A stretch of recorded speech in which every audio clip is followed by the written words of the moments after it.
Mediumship, video number 110, abortion. I have a lot to say. That's the subject of today's video. I have a lot to say about it. And even though I'm not a woman, please hear me out.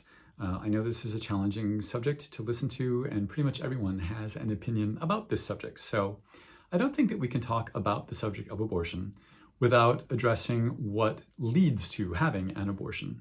So if you're a man, you may not know that every woman you have ever known and every woman you will ever know is cautious about going out to her car alone at night, because women get robbed and raped every single day in the United States. So that thinking ahead and being cautious about even walking into a parking structure in broad daylight by yourself, that being cautious and mindful is a reflex for most women in a way that it is not for most men. And that doesn't mean they're walking around like scared to death and all timid. I happen to be related to a number of women who are perfectly willing to taser and or shoot someone for being inappropriate. But as a man, the way that you might be a little more cautious but not outright scared going out to your car at night in a sketchy neighborhood, maybe you've been to a bar or a party somewhere, women do that everywhere in broad daylight in the best of neighborhoods. So I don't know what kind of man rapes, and I know that's just one way women get pregnant. I'm going to talk about others. But I can't imagine what goes on in the mind of a rapist or how they come to be that person, like what happens to them that they come to think that that's an okay thing to do. But we all know they exist, right? Everybody knows rapists exist. So since Roe versus Wade was overturned, we now live in an America where that kind of man can look at any little girl who's old enough, biologically old enough to get pregnant and think, she's hot. I'm going to make that one have my baby. Rape her, and she must have his baby. I never thought that I would live in that version of America. But here we are.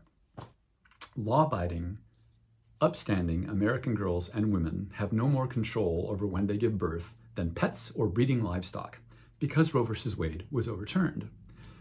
As it happens, I know a lot of conservative women, and many of them would never have an abortion under any circumstance, including rape or incest rape.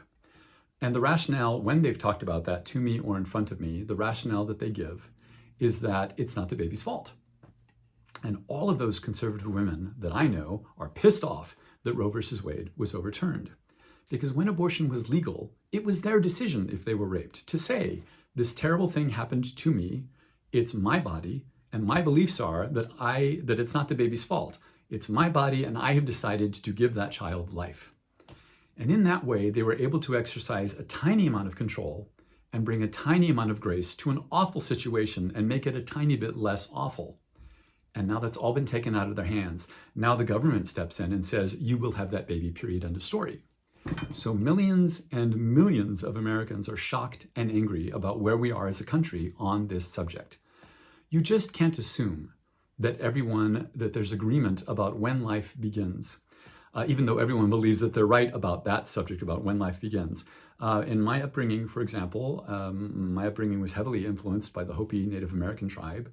And we believe that life begins at the moment of birth, that the soul enters the body through the kopavi, which is the soft spot at the top of the head, and that's when life begins.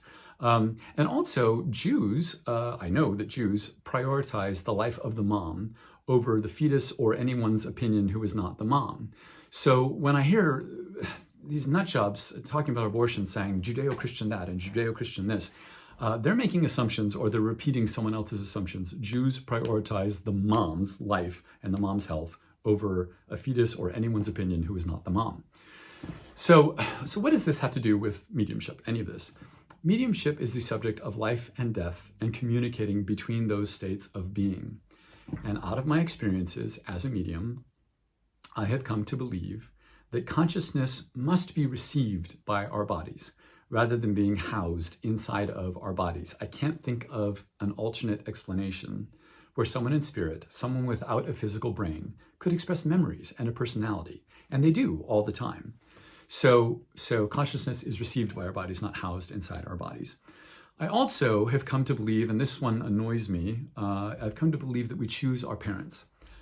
Good and bad, and some of us have really good experiences with our parents, or mostly good experiences, and some of us have bad or mostly bad experiences with our parents. But if our physical bodies begin receiving consciousness in the womb, And this is the problem with this subject. We're all vehemently arguing over something that can't be known or proven.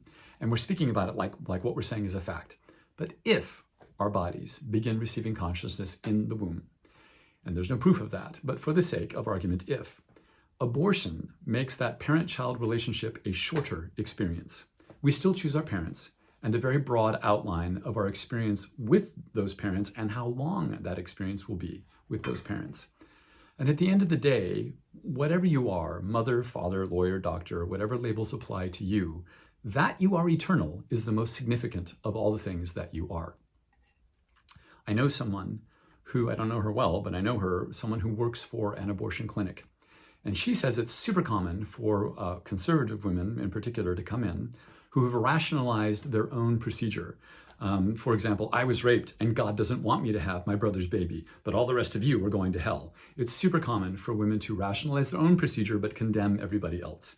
That happens all the time. But okay, but I've been talking about forced pregnancy, right? What about wanted pregnancies where you just change your mind? What about when a mom or a mother-to-be has chosen a name for her child, painted a room, bought a crib, bought some baby clothes, and then is suddenly faced with an impossible medical decision? Because just like rape happens every single day in America, pregnancies go horribly wrong every single day in America. And when the health or the very life of the mom is in danger, it forces an unthinkable choice. So these women go seeking advice. They get spiritual advice, they get medical advice, they get family advice. And the choice that they have to make is not made any better medically or morally because big government steps in and says, you will have that baby, period, end of story. That exacerbates a terrible situation. It in no way makes it better. So if you are against abortion, I suggest you do everything you can to persuade someone you love to not have an abortion. But ultimately, the decision is theirs to make. And if you think that God condemns their decision, ultimately, it's between that person and God.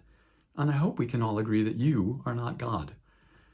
If you're a girl or a woman who has been faced with this decision, my heart goes out to you. I don't know what I would do if it were possible for men to become pregnant and I were forced to be pregnant. I don't know. But I do know that I sure as hell would expect the decision to be mine and that I'd be able to make my own damn medical decisions just like I do right now. So those are my thoughts on this subject. It's a hard subject to listen to. It's a hard subject to think about, but I do encourage you to think about it. And thank you for listening. And please like or comment on the video and click the subscribe button. All of those things help other people to see these videos. And until next time, thank you.